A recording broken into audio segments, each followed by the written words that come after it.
Hi, I'm Pamela. This was the kind of weekend I've been dreaming about for months.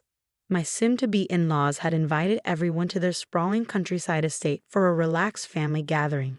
The scent of fresh air, the creak of aged wooden floors, and the towering oak tree in the yard whispered decades of family stories. It was idyllic, a perfect setting for the next chapter of my life.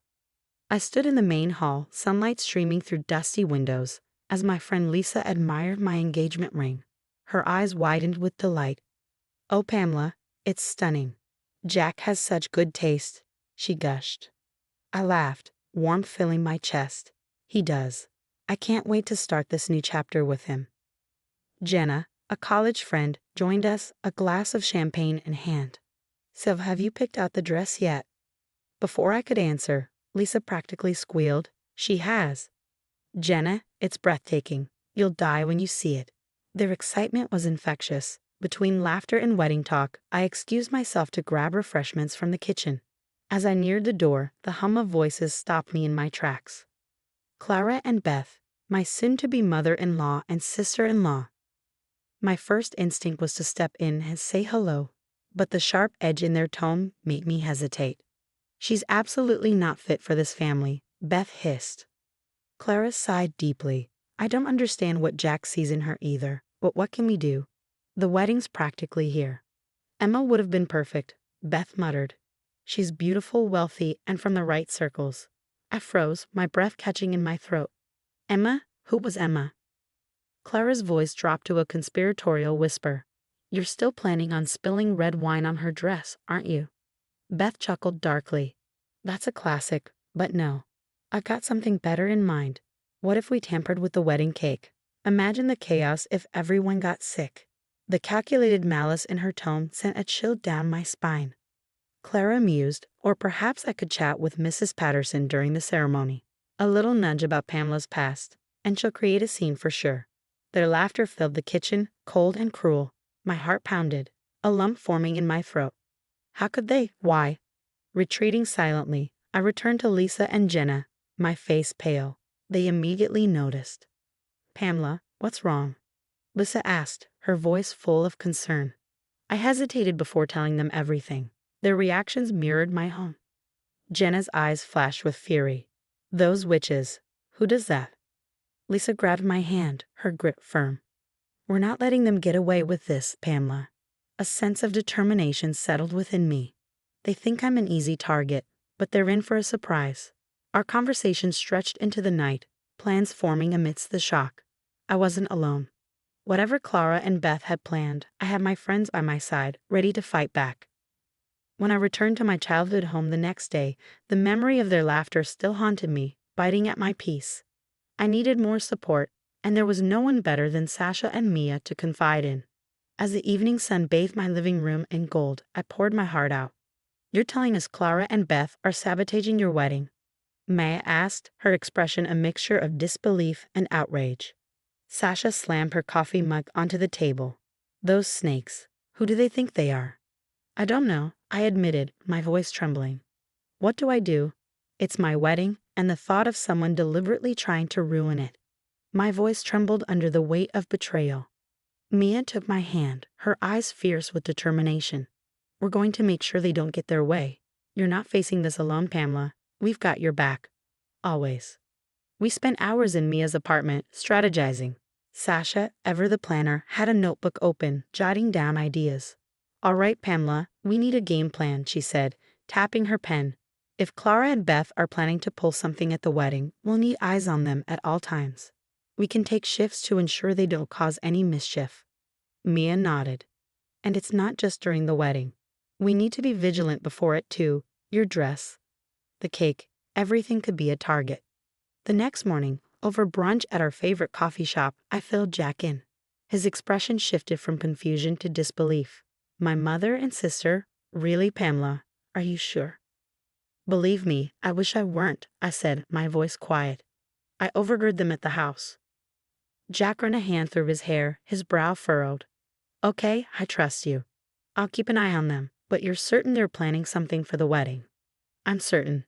Mia and Sasha are helping too." He sighed, his shoulders heavy with the weight of it all. "This is overwhelming." but we'll get through it. Together. Later that evening, the three of us dove into research at Mia's apartment. The warm glow of her desk lamp illuminated the scattered papers and open laptops. We combed through articles on wedding sabotage and scrutinized Clara and Beth's social media profiles. Sasha's eyes lit up with an idea. What if we gather evidence, like a recording of them plotting? It could come in handy if we need to confront them. It's risky, Mia agreed, but worth it. We just need to catch one of their schemes on tape. Armed with a discreet voice recorder, I visited Clara and Beth's house under the guise of a routine stop. Following Mia and Sasha's careful coaching, I planted the device where it would pick up their conversation. To our relief, it worked. The recording captured every detail of their schemes, including a new plan to switch the seating arrangements at the reception to cause chaos. Hearing their voices solidified my resolve. With this evidence, I felt a renewed sense of strength. To allies, Sasha said, raising an imaginary toast, and to ensuring your big day goes off without a hitch. The sun rose on my wedding day, its rays spilling over the beautiful garden venue. Fairy lights twinkled in the soft morning breeze. But instead of feeling nervous, I was determined. In the bridal suite, Sasha and Mia stood beside me in their elegant bridesmaid dresses.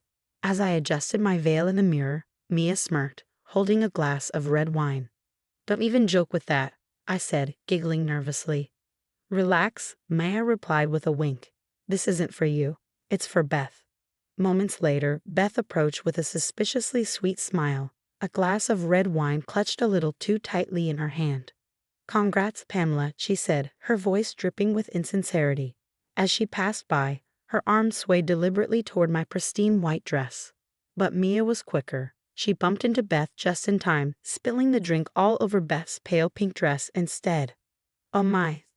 So clumsy of me," Mia said, her tone a perfect mix of mock apology and mischief. Beth's face turned a deep shade of crimson, matching the wine now soaking her dress. "Mia, watch where you're going." Mia smiled slyly. "Oops." I stifled a laugh as Sasha whispered, "Round one to us."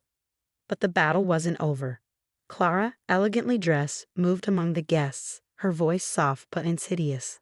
I noticed some guests casting furtive glances my way, their expressions uncertain.